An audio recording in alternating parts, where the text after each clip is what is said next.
Hello and welcome to this video on Halo, a multi-channel LFO and logic module from Vostok Instruments. Here's what's to come in the video.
This video is sponsored by Vostok Instruments. Now Halo continues in the design language of Vostok Instruments that shines with these multi-channel modules that offer multiples of sometimes basic functions, but often with an extra twist. And Halo is based around having 4 LFOs and adds an analog logic section, taking things from more basic triangles and squares to more complex maximum, minimum, mixed and differential signals. Getting straight into the features and the panel, Halo is 10 HP wide and we have 4 LFOs up top, each with the same frequency control, frequency CV input, high and low rate switch, triangle and square outputs, and a switch to choose whether that LFO routes its triangle or square down to the logic section. And then we have 2 groups of logic outputs, the top row there from LFOs 1 and 2, and the bottom from LFOs 3 and 4. And these are continuous signals, they're not just binary gates here. And for each one we get an AND gate, which gives the minimum signal, an OR gate, which gives the maximum of the 2 LFO signals. We have an XOR, which is the difference between the LFOs, and that's achieved by subtracting the AND and OR signals from each other. And we also have a mix output.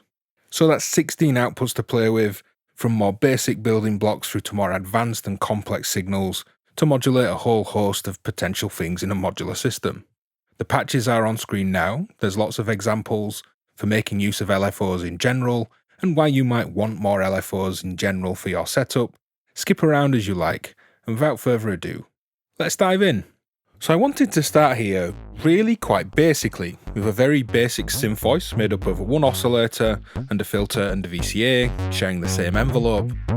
Then add in some effects and showing how it's really easy to just eat up lots of LFOs and why you might need or want more LFOs. Running down the voice here is the PWM square wave oscillator here, from Senna into a low pass filter here on Atlas, into a VCA channel on series, and that's this mono dry chain in my mix. I've then taken a split as the input normals down with the same envelope, opening another VCA on series here, into a bandpass filter, then into my effects. And that's this sound.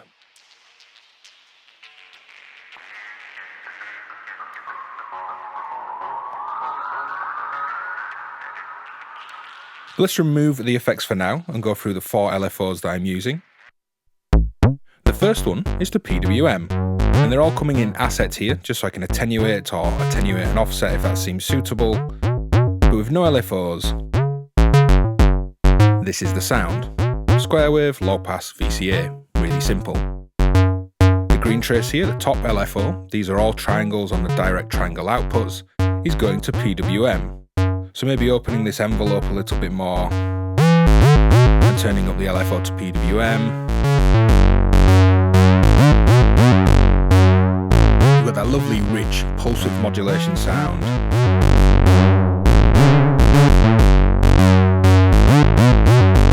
I'll turn that down for now and go through them one by one.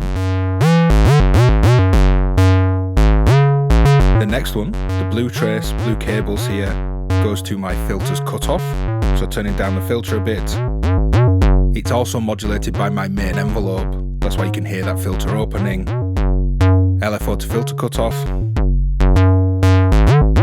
Let's maybe add a bit more resonance to emphasize that.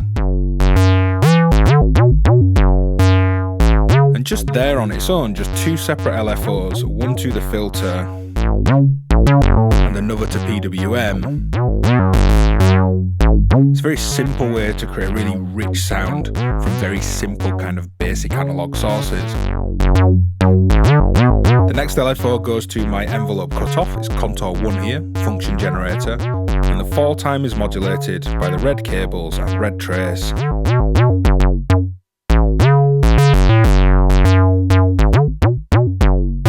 I'm offsetting that ever so slightly just to push into a slightly longer envelope, giving that bipolar LFO some room to move. And you can hear long and short notes there. And again, if I then add filter cutoff, LFO, and PWM,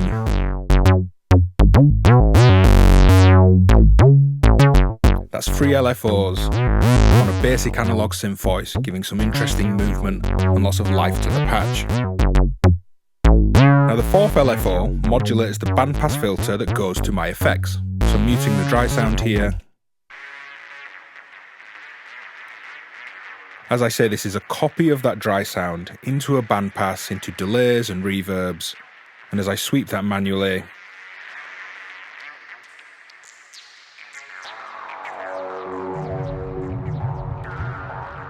get some lovely filter movement kind of cascading out and smearing through those effects. So using a slower, again, triangle LFO here,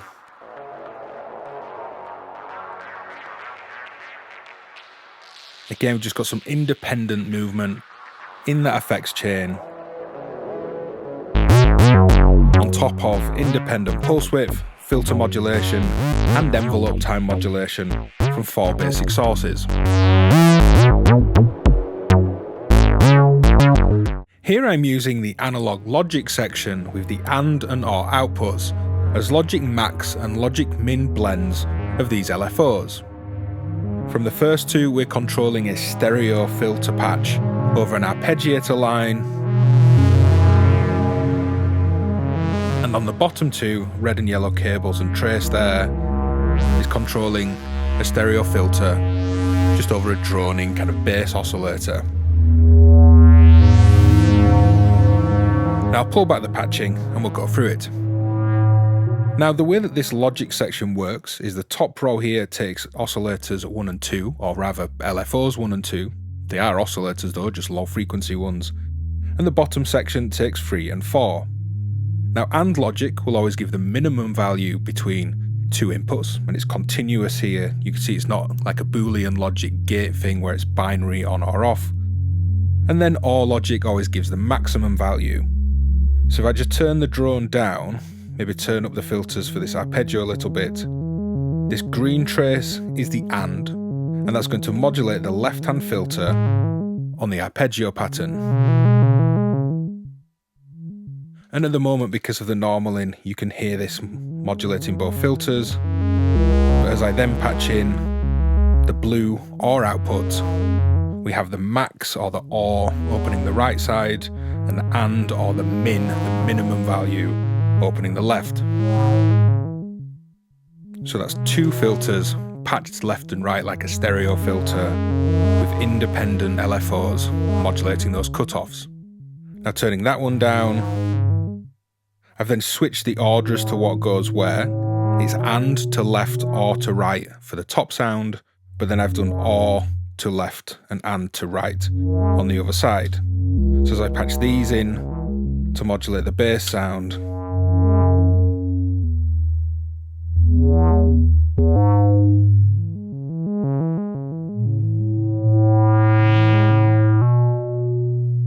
and these are all just kind of manually set rates. I haven't done anything specific other than just turn them until I saw and heard something that I liked.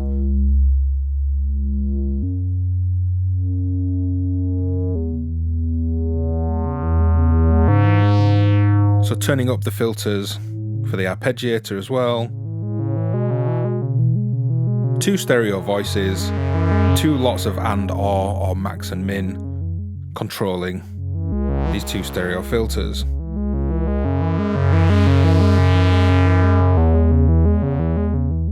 Loads of effects back in, big tapey delay and some reverb.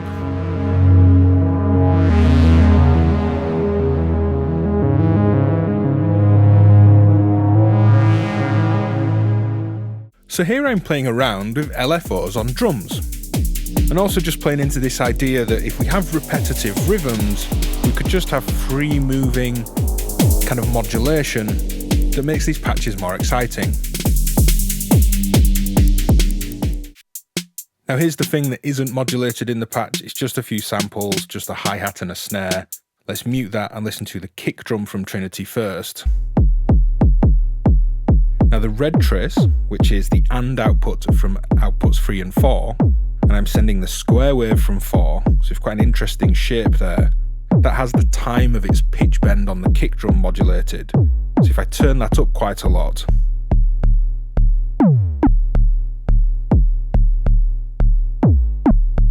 it's quite an interesting shape that cuts off at times. And it's changing that front end transient and pitch bend on the kick in a really nice way. We then have 8th notes playing on the hi-hat here from Trinity. And it's the green trace and cables here that are coming through, and that's the AND output from the top 2 LFOs. Just making that long and short again. And using the AND out rather than a regular LFO, it just breaks up that repetition of a steady cycle. This is 16th notes from another hi-hat. This is the blue trace, the triangle output from LFO 3, again being attenuated, just cycling through, letting the decay of that hi-hat come up and down. Now adjusting to listen to my effects here in the mix, I have a mixed copy of these drums from Trinity into a bandpass filter, and the frequency of that band is modulated by the yellow trace, which is the XOR output from the top 2 LFOs, again attenuated. So I'm bandpass filtering before I send into this big reverb. Now I then have a bass sound, which is an oscillator into a filter. That mixes with that bandpass drum mix before going into this fully wet reverb. White cables here modulate that, including one out to PWM and another into the filter here. So it's just a static triangle LFO for PWM and the low pass before it goes into the reverb. And I have some sidechain on that against the kick. So all together, let's build this back up. Kick, 2 hi-hats, extra hi-hat and kick drum sample in the mix, and a bandpass filter sending the drum into my effects, as well as a couple of extra outs, just to give a nice bass drone in that fully wet reverb too.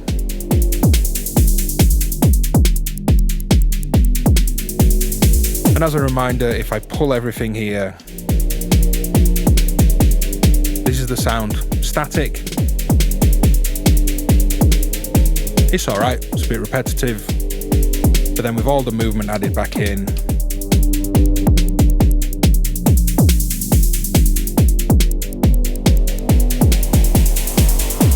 it's way more engaging. So here I'm just exploring the kind of chaos of self-patching, and I haven't quite landed on anything that I'm going to kind of stick to, but I just wanted to bring you in at this point kind of along with that journey of exploration. You can kind of hear transitional effects, risers, rumbling low kind of engine sounds.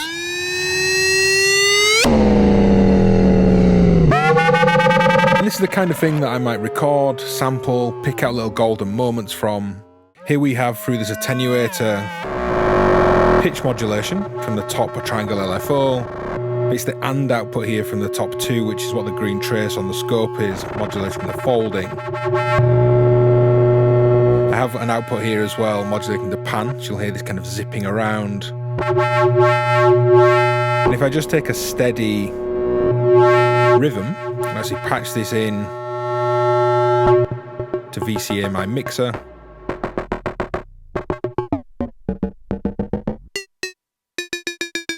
You might find nice little percussive hits. Again, sampling these would be a useful thing to do. If I swap the pitch to, say, be a volt per octave sequence,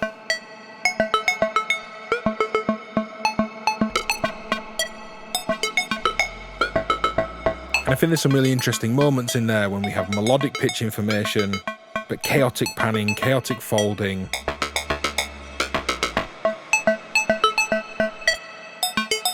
And a normal envelope and VCA situation, just to cut this sound back down to little percussive melodic notes. So having calmed myself and the patch down from all that chaos of the self-patching before, let's just do some basic self-patching and look at wave shaping, which you could do with any LFO patched back into itself, and then look at how other LFOs can influence the other ones, and just explore that self-patching just in a more basic manner. With this stacking cable here, I've split out the triangle output from LFO1, it's the green trace on the scope, and that's modulating a bandpass filter just off screen. Now that's coming into asset here, and then patching back in via this purple cable to the frequency input of that LFO. So it's the triangle going back to itself via an attenuator. And as I turn that attenuator up,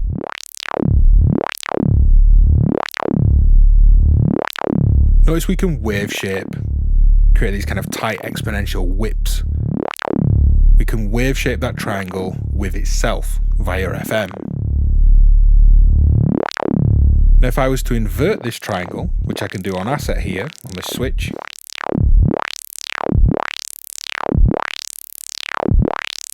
it inverts that wave shaping and we get more of a kind of positive dome where those tight peaks are down at the bottom rather than the top. Now if I patch into the square, let's do this on the scope as well. I have the square here. We can wave shape this LFO, the triangle, modulating the bandpass still, with the square wave from the same LFO. So sending some feedback back to FM from the square. When the square is positive, it's pushing that frequency up, and when that square is negative, it's pulling it down. So it starts to skew that wave shape, in this case more like a falling ramp. If I bring that attenuator up even further, with a near instant rise, and then that long, slow ramp down. If I invert that square wave, so again, triangle output, green trace, green cables, triangle to the bandpass filters cutoff, but now the inverted square from the same LFO coming in works the other way. Because it's inverted, it slows down that rising portion of the triangle and speeds up the falling one, resulting in an upward ramp or saw wave.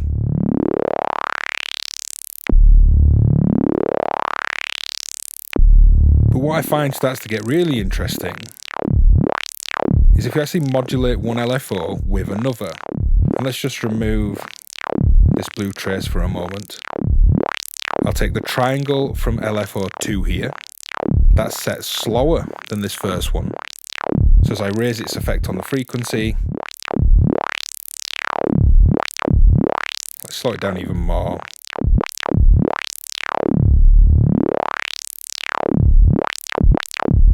Might be quite an obvious effect. We get some slow cycles that speed up and then slow down again. But what I find really interesting is modulating an LFO with a faster one. So as I increase the rate of the second LFO now, it's going back to FM, the first one we're actually using. And let's up the amount of modulation as well. Look at the wave shaping we're starting to get. Let's go even faster. You actually start creating stepped, kind of like pyramid waveforms. They're a little bit curved. They're not perfectly stepped like, say, a sample and hold. It's very much a curvy, stepped pyramid-like waveform. And changing the amount of that signal on the attenuator going back to FM, and of course the speed.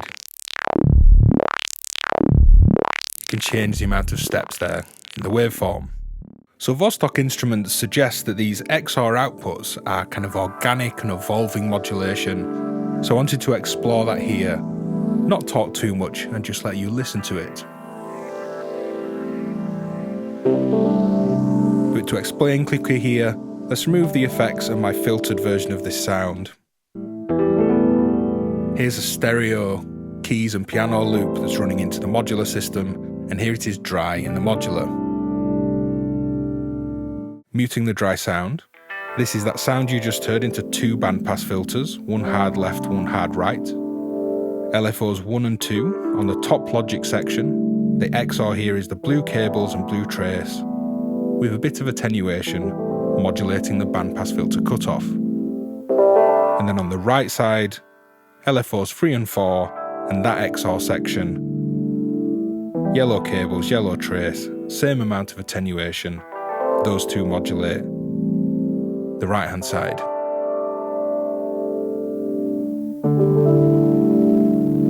I also have some noise, and that's patched into this high pass filter. And I'm using the mix outputs, so then modulating a VCA that noise level and patching those in to modulate the filters too. So the mix of the LFOs adds this crispy VCA noise modulation, as well as the XORs modulating the cutoffs. Let's add in some effects.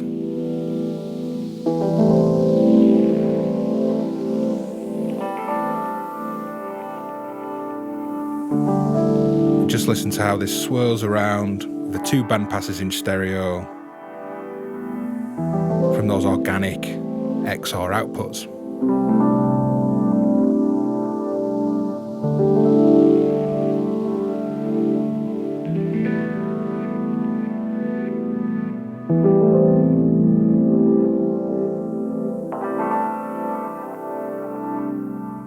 So this patch came from talking to Jose at Vostok Instruments with the idea that a bunch of LFOs or analog logic combinations of LFOs into trace to interpolating and scan or morph through them would create some really interesting complex modulation from otherwise quite simple sources. And that's what we're doing here, including patching another LFO that's not just an input to trace, but to do the scanning between the inputs.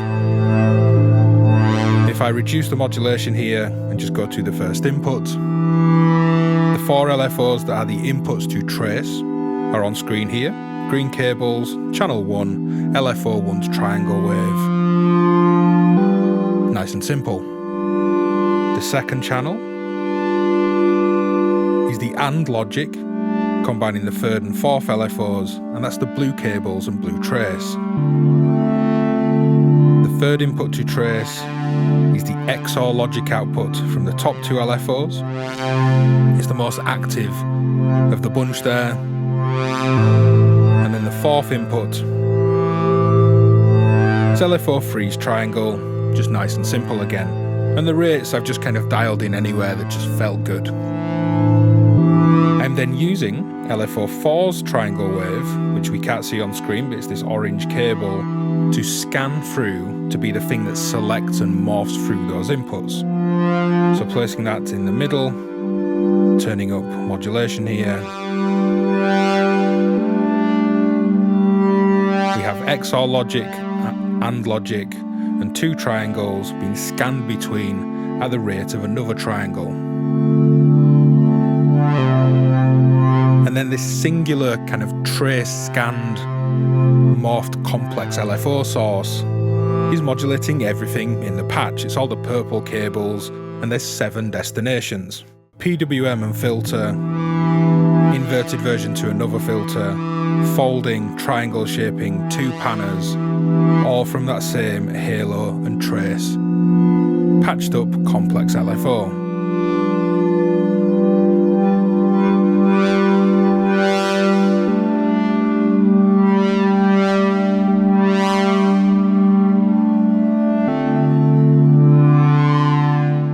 So here we have nearly the exact same patch, but before I pulled it down to record the next patch, I wondered what would happen if I took all of that stereo mix from the previous patch, ran it through a low-pass gate, in this case just a simple passive low-pass gate, and just struck it for kind of pulsing percussive chords.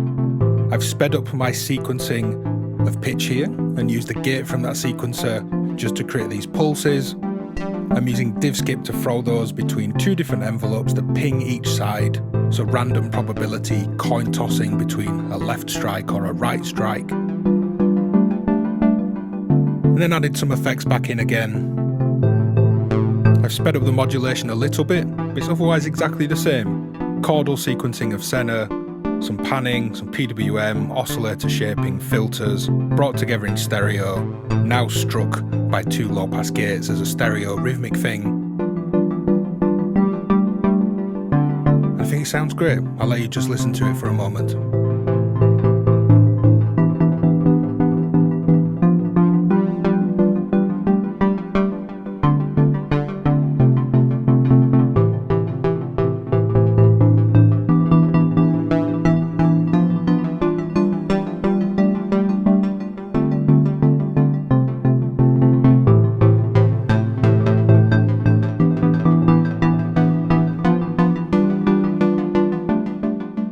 So this is a relatively quick example, but I was having good fun with square LFOs as CV controlled kind of ramping wonky clocks. LFO 1 here, green trace, green cables, triggers an envelope.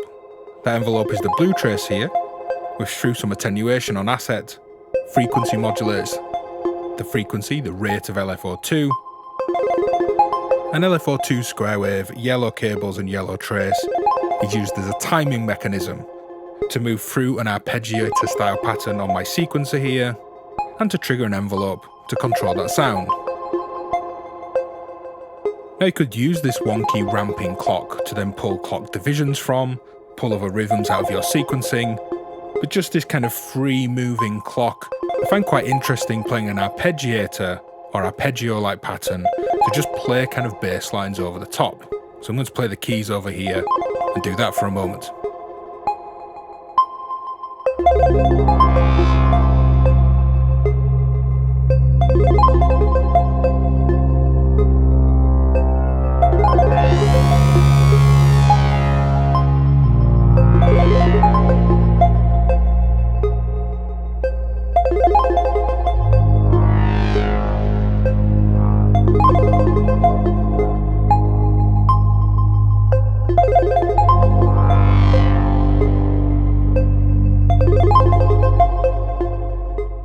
So this patch came from wanting to give square wave LFOs a little bit of love as well as the triangles and the triangles into the logic out. And I remembered this specific idea I got from Nick Batt in one of the Sonic State videos. I can't remember which one it was, but the premise was simple, which was to use a square wave LFO for FM or for pitch modulation and to dial in the amount of attenuation so that square wave takes your tuning up one octave and then when it comes down one octave. So this square wave LFO is bouncing from an octave above and an octave down, giving this kind of retro arcade-like trill sound. Now if I actually mute the sound that's controlling, as a kind of base for the patch, we have a really simple example here, which is a saw wave VCO into a low-pass filter, into a VCA, and that's the audio path. Saw wave, low-pass, VCA. There's two envelopes, they're both near enough the same, one to filter, one to VCA. Now I've done that near enough the same again with a square wave oscillator into a low-pass, into another VCA. Again with two envelopes, except this one has some rise time, it's less percussive. So between the two sounds, the saw wave is instant and kind of right there on the sequencer gates. The square just fades in around them. But the difference between the two of them is, the saw wave just has its volt-proctive sequence from my main volt-proctive pitch sequence, whereas the square has that same volt-proctive sequence, plus this square wave LFO that's attenuated perfectly down to be an octave above and an octave below, So it's going up 1 volt and down 1 volt from 0 here with this bipolar square. And that's mixed in a unity mixer with my main sequence to that square wave's pitch. If I open the filter, maybe remove the effects,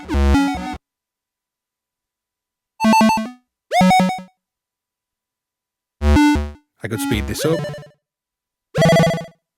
More arcade, retro game style. And I have a copy of my Vostok octave pitch into an attenuator here on Asset, so that I can have faster and slower LFOs for higher and lower pitches. Let's try it like that quite fast. If I back the filter off,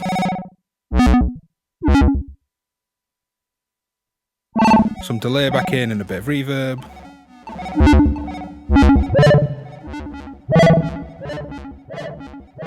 Main sound back in.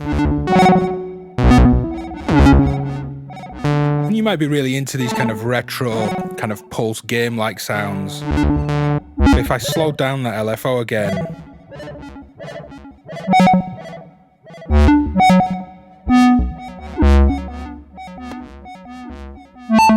it's almost just like a more random kind of shifting of octaves playing against that saw wave that's just stable right down the middle.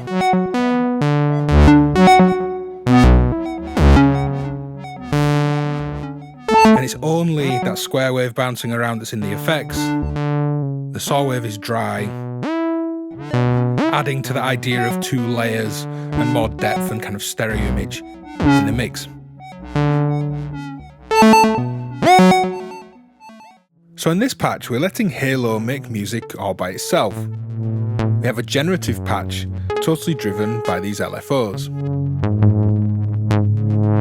Now the audio path is quite simple. It's 1 saw wave oscillator, controlled by a quantized pitch sequence, into 2 different filters, 1 for hard left and 1 for hard right, in terms of stereo in my mix, and those go through some effects.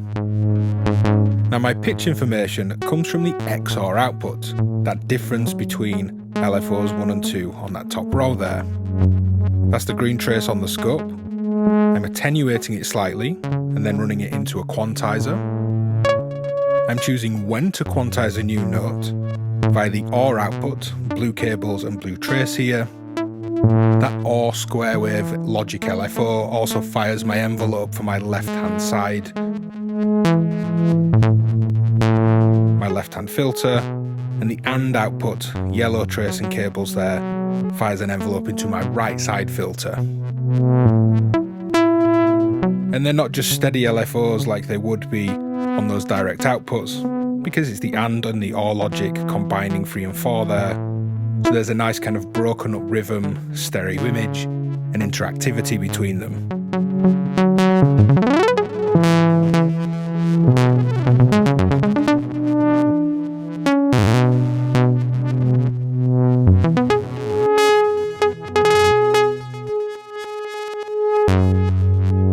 I'm also taking the mix output from 1 and 2, inverting a copy to one side of the filter and patching a copy that isn't inverted to the other, so you have this kind of seesaw mix of LFO 1 and 2 to my 2 filters. Different envelopes from the AND and OR squares. I'm sending the square waves in on these switches to the logic, firing off envelopes on both sides. And the XOR difference between the LFO outputs here, controlling my pitch.